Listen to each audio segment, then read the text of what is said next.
Craftsman Days are here at Lowe's with big savings on the tools you need. Save $100 on the Craftsman V20 6-tool power tool combo kit, now at $199. No matter what the project is, Craftsman's high-quality, high-performance products empower you to build on. Stop by your nearest Lowe's store and check out the full line of Craftsman tools today. Valid through 6/18 while supplies last. Selection varies by location. Nats Chat is brought to you by Walters. Walters is the best sports bar in Navy Yard, located just across the street from Nationals Park. Also a great place to check out if you're headed to Audi Field. Pre-game party this Saturday night ahead of DC United's next match. Register at waltersdc.com to receive one free old-time lager. The 2-2. Thomas hits a ground ball up the middle. It's through. It's a base hit into center field. Robles heading home. Siri throws to second. Abrams is safe going back in there as Robles crosses the plate with the go-ahead run. Lane Thomas is driven in 3. It's the Nationals 5 and the Rays 4. Luke Raley leads off 0 for 2 with a sac fly and swings and drives the first pitch to deep left. Down the line, it's going, and it is gone. Goodbye. An opposite field home run off a 95-mile-an-hour fastball right down the left field line. Here's the set, now the pitch. Swinging a drive hit deep to right field. By Lowe, this is way back. This ball is gone. Goodbye. Into the second deck in right center field. Back-to-back home runs for the Rays here in the top of the 9th inning. Here's the set. Now the pitch. Swinging a line drive to deep left center field. Way back. Going, and gone. Goodbye. It's a 3-run home run for Yandy Diaz, his second of the year. It's the 3rd home run of the inning by the Rays. And welcome to Nats Chat for Wednesday, April 5th, 2023, along with MASNsports.com Nationals insider Mark Zuckerman, who is at Nationals Park. I'm Al Galdi, host of the Al Galdi podcast. What we know, the Nats this season do not figure to have many chances at wins. So those chances that the Nats do have for wins, you'd like to see the Nats capitalize on those chances. Capitalizing on a chance at a victory did not happen on Tuesday night. The Nats fell to 1-4 with a 10-6 loss to the Tampa Bay Rays at Nationals Park in Game 2 of a 3-game series. The Nats in this game blew a 6-4 8th inning lead as their bullpen, their closer in particular, completely fell apart. Hunter Harvey came into the game to begin the 8th inning with the Nats leading 6-4. Harvey gave up a run. Then came the Nats closer, Kyle Finnegan, and the closer, he was not close in this game. Kyle Finnegan, a disaster of a top of the 9th inning, during which he gave up 3 home runs, allowed 5 runs, and recorded just 1 out. He was bad for a second time in 3 appearances this season.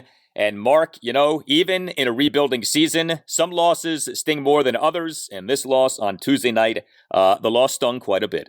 It did, Al, because they honestly did so many things well in this game. This was going to be a fairly uplifting win, not just hey, they did a nice job, they won a game. No, they actually did some really good things in this game. Offensively, 16 hits. How about that? You had production from all over the place. They ran the bases aggressively and well. They played clean defense throughout, and there was some really good bullpen work up until, we got towards the end there. So I think that does make it sting a little more. And of course, you understand that the best closers in the game are going to blow a handful of over the course of a season. This wasn't a blown save. This was a meltdown of a save. You said he recorded only 1 out. That out came on a pickoff. He did not retire any of the 6 batters he faced.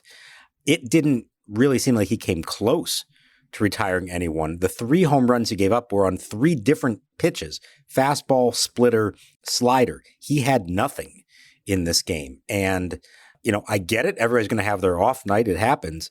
But the way that imploded on them and on him in the 9th, I think made this one really sting.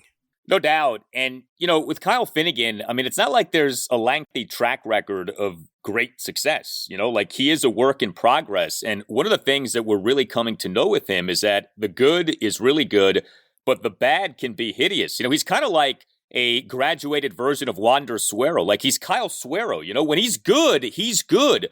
But when he's bad, he's really bad. And you're never quite sure which Kyle Finnegan is going to show up. And what happened in this game on Tuesday night, I mean, this was painful. So Kyle Finnegan comes into the game with the Nats nursing a 6-5 lead, but he gives up a home run to each of the first two batters he faces. A first pitch opposite field leadoff homer by Luke Raley to left field to tie the game at 6, and then a go-ahead solo homer by Josh Lowe on a bomb to the second deck in right field for a 7-6 Rays lead, 429 feet per Statcast. Then Finnegan issued a 7-pitch walk of Isaac Paredes, although Finnegan ended up picking off the pinch runner, Manuel Margot, at second base off him having stolen second base. But Finnegan then gave up a one-out single to Taylor Walls to center field. And then Finnegan gave up a one-out double to Jose Siri off the right center field scoreboard. And then Finnegan gave up a one-out 3-run homer by Yandy Diaz into the Rays bullpen in left field for a 10-6 Rays lead. All the while, Davey Martinez left Finnegan in the game. Now, at the risk of getting worked up about a game in early April for a rebuilding team, why did Davey leave Finnegan in the game for as long as Davey left Finnegan in the game on Tuesday night? His explanation was essentially that Kyle Finnegan is the closer of this team, and he feels he deserves the chance to try to get his way out of a tough spot. I was going to give him 25 pitches to kind of get out of it, and they were on everything. If it got past that point, then he was going to pull the plug, and we saw that he did. It actually was 24 pitches that he threw. So there's that. He's saying that in the long run, they need this guy to be right, and he clearly wasn't right in this game, and so you're hoping that maybe he figures it out.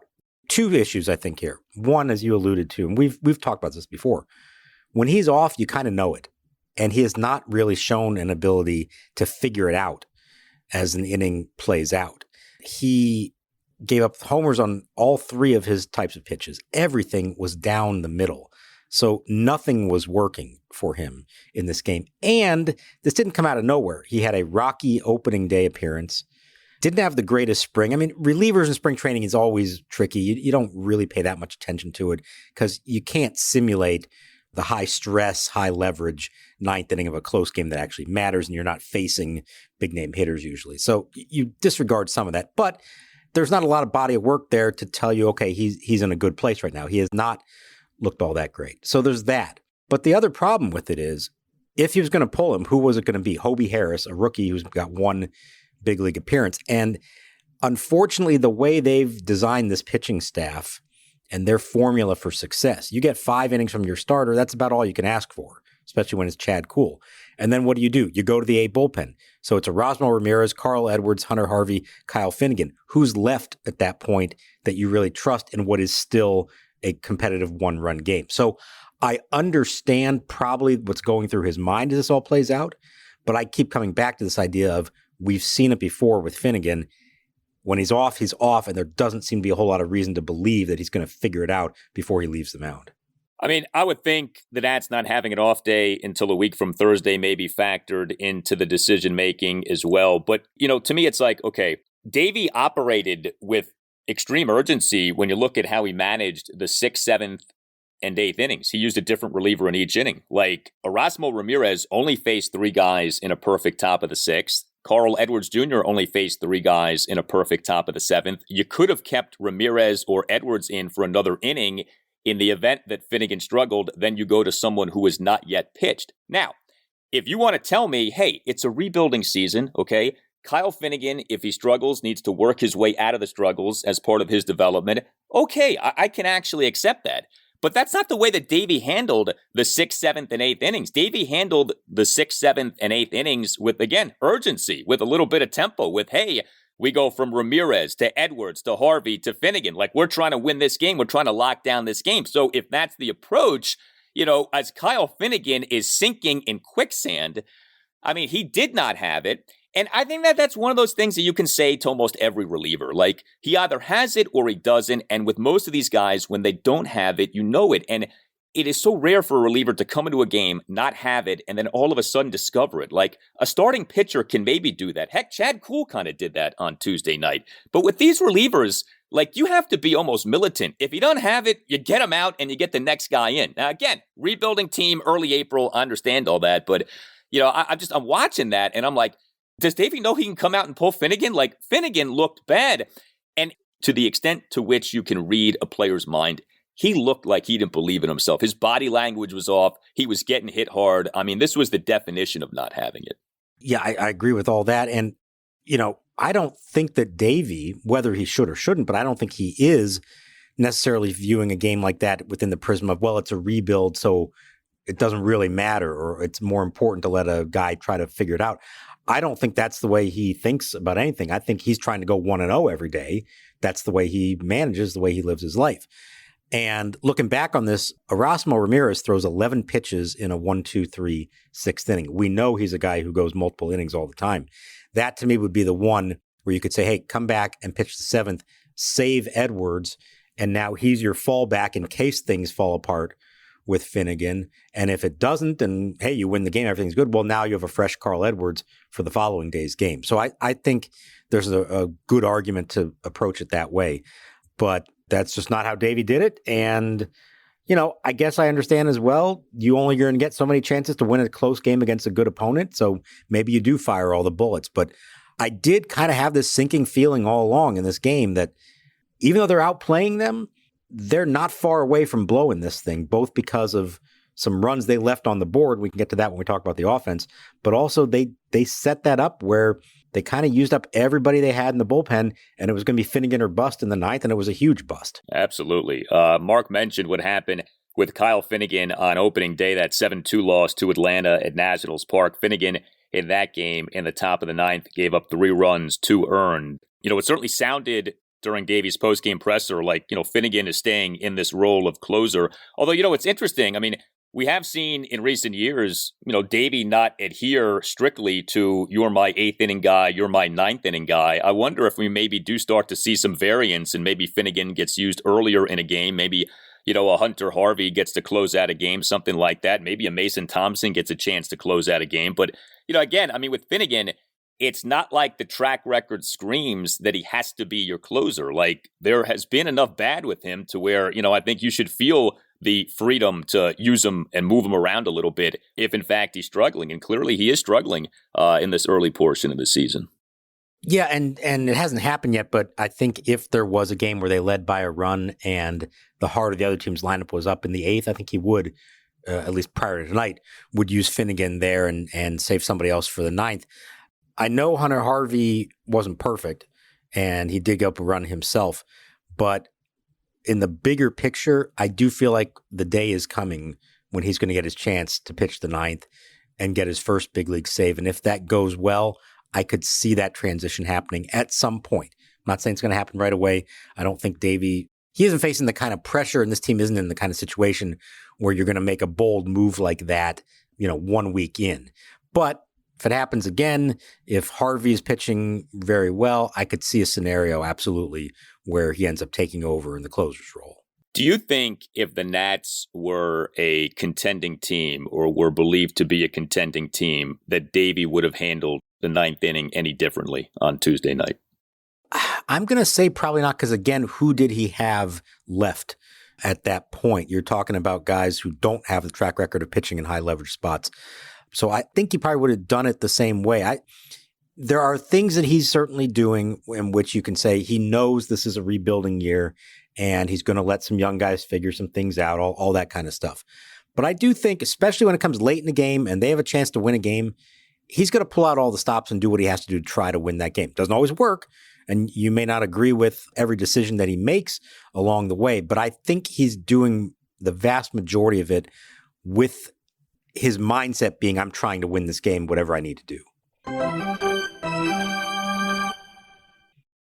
Hey guys, it's Al Galdi for Window Nation. Everyone loves a smart investment, especially right now, and there is no better place to put your money right now than in your home. If your home is 20 years old or older, Window Nation has the perfect offer for you. Get 0% financing for 5 years. This is unheard of. 0 interest for 5 years. Plus, Window Nation will give you 2 free windows for every 2 windows that you buy. Protect and increase the value of your home today. Get this special deal. Call 866-90-NATION or visit windownation.com and tell Window Nation that Al Galdi sent you. You can save up to 30% on your energy bills. You can increase the value of your home by up to $12,000, and you can pay 0 interest for 5 years and get 2 free windows for every 2 windows that you buy. And this goes for any style of window from Window Nation. There is no limit. Save thousands of dollars on your new windows and then save thousands of dollars on your energy bills, all while upgrading the look and feel of your home. Call 866-90NATION or visit windownation.com. That's 866-90NATION or windownation.com, and tell Window Nation that you want the deal that you heard about from Al Galdi on the Nats Chat podcast. Again, 0 interest for 5 years plus 2 free windows for every 2 windows that you buy. 866-90NATION or windownation.com. That's 866-90NATION or windownation.com, and tell Window Nation that Al Galdi sent you. Hey, Nats Chat listeners, Tim Shovers here, producer and founder of the podcast. Here to tell you about Game Time. Do you struggle sometimes to find tickets to your favorite events? Buying tickets to your favorites shouldn't be so stressful. That's why you should look into the Game Time app. It's even harder these days with the lack of paper tickets available on the street. If you're looking for tickets to Nats, DC United, or even the Drake concert this summer, Game Time offers the lowest price guarantee, event cancellation protection, job loss protection, and more. Game Time is the place for last-minute ticket deals. Forget planning months in advance. Game Time has deals on tickets right up to the day of the event. It's the fastest-growing ticketing app in the country for a reason. Get images of your seat before you buy so you know exactly what to expect when you arrive. Snag the tickets without the stress with Game Time. Download the Game Time app, create an account, and use code NATSCHAT for $20 off your first purchase. Terms apply. Again, create an account at gametime.co and redeem code NATSCHAT for $20 off. Download Game Time today. Last minute tickets, lowest price, guaranteed.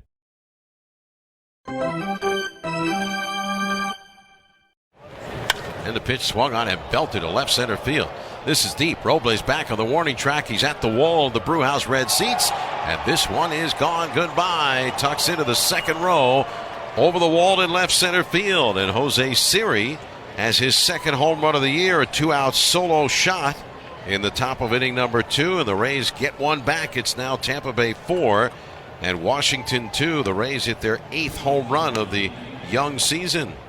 Well, the Nats starting pitcher on Tuesday night was Chad Kuhl. He made his Nats regular season debut. Remember, Chad Kuhl is in the Nats rotation as the replacement for Cade Cavalli, who, of course, is done for the season due to Tommy John surgery. You know, the Nats just signed Kuhl a couple of months ago. February 4th, the team announced the signing of Kuhl to a minor league contract with an invite to Major League Spring Training. Age 30 season, is coming off a rough season for the Colorado Rockies. Got off to a rough start on Tuesday night. His final line, 4 runs in 5 innings, but this really ended up being a tale of 2 outings for Chad Kuhl. He, in the top of the first, allowed 3 runs on 2 singles, an RBI double, an RBI ground out, and a 1-out RBI sac fly. You said to yourself, oh boy, here we go. This could be ugly on this Tuesday night at Nationals Park. But then Chad Kuhl pitched with Kuhl. He, over the rest of his start, 1 run in 4 innings, during which he retired 12 of the 14 batters he faced. He, in the top of the second, did give up a 2-out solo homer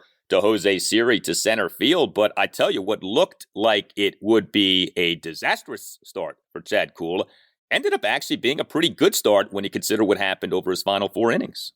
Yeah, I think this is one where the final line does not really accurately reflect the way that he pitched. I thought he was quite good. Now, he got a little shell-shocked there at the beginning. He said some poor pitch selection on his part, poor execution. He and Riley Adams got together, figured out what they needed to actually do, and he did, unlike Finnegan, he did flip that switch, figure it out, and I thought was excellent. 15 of the last 17 batters he faced, he retired. Only 1 walk that came almost at the end of his outing. He got to face the lineup 3 times, the first 2 hitters at least in the 5th. And I think there's maybe a scenario where a few weeks from now, if he's still in the rotation, he's at 81 pitches after 5 innings, he might have earned Davey Martinez's trust to come back out for the 6th inning. So, he gave him a chance, and I look at that as a fairly positive development. I know the line's not going to look great, and when you look at what his ERA and all the other numbers are, it's nothing spectacular. But he showed me a little something in this one, and I think you saw that he can be effective in this role, and that it's a veteran who has done this before, and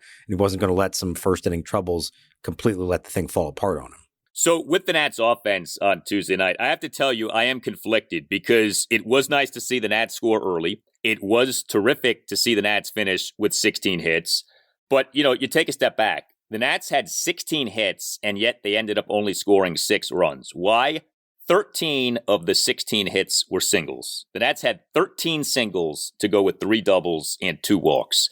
We've talked about this already so much, right? The Nats do not hit for power. So it's like, on the one hand, great job. 16 hits, you scored early, like you had 5 Nats, each with at least 2 hits. Like the offense was alive in this game off being asleep on Monday night. On the other hand, the game in a lot of ways was like this screaming reminder of the lack of power. I mean, all of these hits, with the exception of 3 singles, like this is how the Nats do offense in 2023. Yeah, no, you're taking the words right out of my mouth. This is what I wrote about in my game story. Going into the 9th inning, they're out hitting the Rays 16-5, more than 3 times as many hits as the Rays, and yet they're only up by 1 run. They left a lot of runners out there. Now, some of that could be, the timing of the hits, that if they had 1 or 2 more in the right situations, runners in scoring position would have made a difference. Maybe the old productive out would have been nice a couple of times as well. But yeah, there wasn't that one swing that cleared the bases, drove everybody in. I mean, there were some nice at-bats, to be sure. Lane Thomas, a 2-run double. Alex Kuhl, a 2-run, 2-out single. Luis Garcia's pinch hit RBI double. These are all good things, and so there were a lot of positives there. But it did really remind you that they need to do a lot to score runs. They had an inning where they got 4 hits and only scored 1 run. Like, that's what it's taking for these guys. And on the flip side, the Rays, in the end, they end up with 10 hits, 7 of them were for extra bases, 4 of them were home runs. That's how they won a game 10-6, despite being out hit by a comfortable margin. And the Nats aren't suddenly going to become a home run team. I think we know that. Their thinking is they can be a little better at that than they've been so far. But they have to execute almost perfectly when they get opportunities to score runs with this style of offense that they're putting out there. And they don't have a choice. This is kind of who they have to be. But even on a night when they did a lot of things right, and you could say this is their best offensive performance of the year so far, of course, and yet it could have been a lot more if they could have just hit for a little more power or delivered a couple more hits in the right moments. Hitting for power is just not something that the Nats do. They got out-homered in this game 4-0. The Nats now, in the regular season, out-homered by opponents 11-2. And, yes, we are only 5 games into the season, but that is telling. 11-2, the Nats have been out-homered on the year. Now, Mark hit on it. I mean, there were some big hits by the Nats in this game. It was great to see C.J. Abrams finally get a hit. Abrams 2 for 3 with a double, a single, and a hit by pitch. The double, really impressive. Abrams in a Nats 2-run second, a full count opposite field double to left field for his first hit of the regular season, and the hit concluded a 9-pitch plate appearance. Kind of felt like the kind of hit that maybe gets him going a little bit, and sure enough, he did get a hit in his next at-bat. Lane Thomas had a nice game. Thomas is off to a good start here. He was back to being in the leadoff spot for the Nats. 3 for 5 with a 2-run double, an RBI single, and another single. Victor Robles had 2 more singles, 2 leadoff singles. He went 2 for 4 in the game. Alex Kuhl, 3 for 4 with a 2-run single, 2 other singles, and a walk. Jeimer Candelario, 2 for 5 with 2 singles. And you mentioned the big hit for Luis Garcia. He has struggled so far, did not get the start on Tuesday night, but came off the bench, and he and the Nats 1-run 7th had a pinch RBI double to right field for a 6-4 Nats lead. So, if the Nats win this game, I feel like a big talking point, maybe even our lead on this installment of the podcast, is what some of these younger Nats players did in this game. Seeing Abrams and Garcia and Thomas and Robles doing as they did. So, yeah, I mean, you hate that the Nats still aren't hitting for power, but you did get some good offensive performances in this game. And they were good quality at-bats. These weren't cheap hits. They were working the count. Like I said, the Abrams one came on the 9th pitch of the at-bat. That was great to see. You had 2-out hits. Big moments for some of these guys. What you also had in this game was some good aggressive base running, taking the extra base, going first to third. You had, I want to give him credit because we crushed him so much last year. Gary DiSarcina had a very aggressive send of Alex Kuhl on the Garcia pinch hit double, waved him around third. Looked like there might have been a play at the plate. slid in safely. So that was a good job. There was a lot of good things that happened here. The problem is when you've got these guys whose game is built around singles and maybe the occasional double, it's just going to require a lot of this for them to score runs and win games. I mean, 16 hits should be an automatic W, I would think, for almost any lineup. Absolutely. And that obviously ended up not being the case on Tuesday night. I want to talk about Lane Thomas for a moment because, in a lot of ways, Lane Thomas was the original Joey Meneses. It was Thomas in 2021 who, over the final 2 months of that season, went on this out of nowhere tear, not to the extent that Meneses did in 2022, but I tell you, not far. I mean, what Thomas did over the final 2 months of 2021 was in the same zip code as what Meneses did in 2022 over the final 2 months. And so, one of the themes for Thomas last year, right, was, well, okay, what exactly do the Nats have in this guy? And, he was up and down, but he ended up having an okay season to where you felt like, all right, I mean, there's something there, but we're still not quite sure exactly what. Well, here we are 5 games into this Nats regular season. Lane Thomas is batting .381. He's slugging .476. He has yet to draw a walk, but, he has had a decent number of productive plate appearances. Isn't hitting for power. That is true. But, as time goes on, it does feel like they have something in Lane Thomas. It feels like they have a guy who can be productive, a guy who can be an above average major league hitter, can play a decent corner outfield spot. And, not that this is saying much, but if you're saying, well, who has been the best Nats position player so far this season? I think you can say Lane Thomas and not be wrong. And, we don't talk about him a ton because the focus is more on, Abrams and Ruiz and Luis Garcia. But, it does matter what the Nats get out of Lane Thomas, what they ultimately end up having in Lane Thomas. Yeah, let's remember he led the team 17 homers last season. He was their offensive player of the year, essentially, as voted on by us in the media. And I know it's a little bit of a default setting there, but somebody had to win it. And he did have a good season in total. The key for him is consistency. He knows he needs to do it week in, week out, month in and month out. We have seen him bounce back and forth, the leadoff spot against lefties, but then down in the 6th or 7th spot against righties. I've wanted to believe that he can be a good leadoff hitter for them, but I think he does need to show that a little bit more consistently. We haven't seen the power yet, but I think that's okay. He's not necessarily somebody that they're counting on to be a huge power hitter for them. But I'll tell you what, I think it's an important year because we've talked about all the outfield prospects they have coming. And we sort of gloss over anybody who's already here and say, well, within a couple years, it's Elijah Green and it's Robert Hassel and it is James Wood, and that's your starting outfield, and then maybe a Christian Vaquero or a Jeremy De La Rosa forces their way in as well.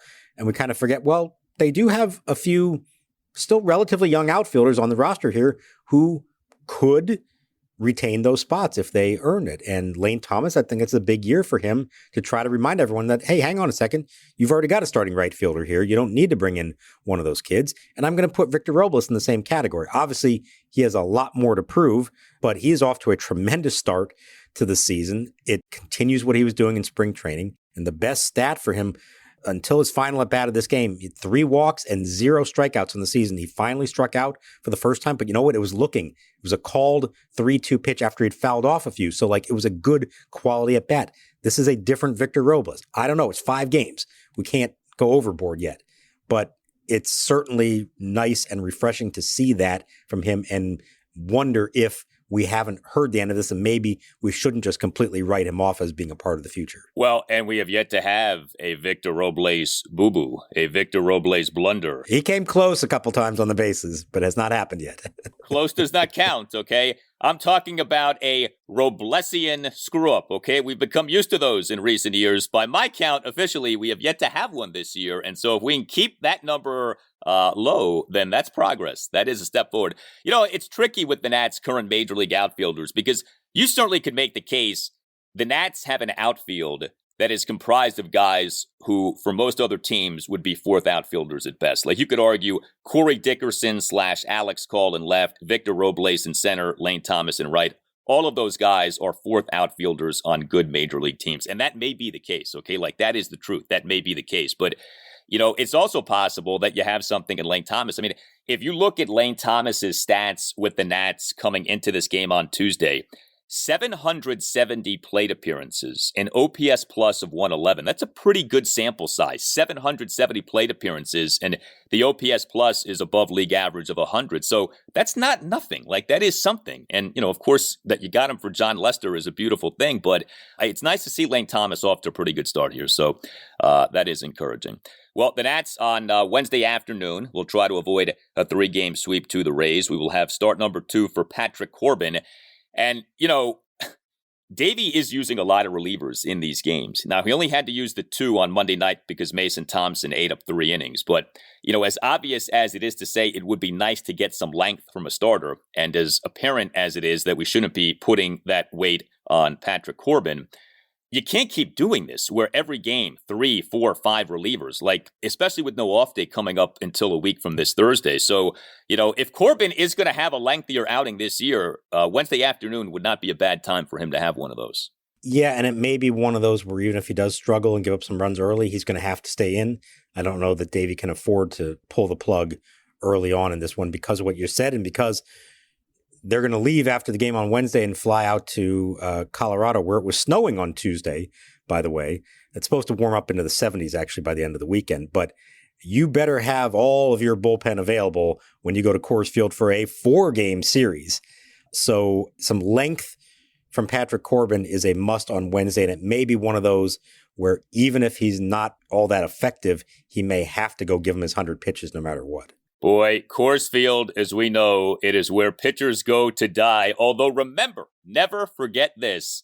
Patrick Corbin last May 4th became the first Nats starter in that 2022 regular season to toss a complete game, and it happened at Coors Field. So you never know. Coors Field is so whacked out that something really good can happen too, that a guy like Corbin can throw a complete game there. That's how messed up Coors Field is. You know who threw a shutout last year at Coors Field and shut out the Dodgers? You know who did that? Chad Kuhl. Chad Kuhl did. That's right. You never know. So up is down, left is right at Coors Field. So maybe the Nats get nothing but quality starts at Coors Field. Who the heck knows? You tell us what you think. You can hit us up on Twitter at Nats_chat. You can email the podcast, natschatpodcast@gmail.com, including if you would like to sponsor the Nats Chat Podcast. Email Tim Shovers at natschatpodcast@gmail.com. You can find us on Instagram too at Nats Chat Podcast. You can get yourself or someone who you know a Nats Chat Podcast t-shirt by going to natschatpodcast.square.site. Don't forget to rate and review this podcast. 5-star ratings are very much appreciated. You can give those on Apple Podcasts and on Spotify. Also, you can write a brief review of the podcast on Apple Podcasts saying that you like the podcast, and we very much appreciate the ratings and the reviews. Feel free to spread the word about the Nats Chat Podcast. We're with you with a new episode the morning after every Nationals game day, the only regular Nationals podcast out there in terms of a new episode that comes out after each Nats game day. All Nationals radio highlights on Nats Chat are courtesy of 106.7 The Fan. A salute to Tim Newmark for the Nats Chat podcast music. Visit timnewmark.com, and Newmark is spelled Neumark. For Mark Zuckerman, I'm Al Galdi. We thank you for listening, and we'll talk to you next time on the Nats Chat podcast. Kelly throws, and a check swing, little blooper to shallow right. This one may fall, and it will. It dunks in front of the right fielder, Raley. Kind of an excuse-me punching swing off of that spinning slider, and have yourself a night, Alex Cole. He is 3 for 3.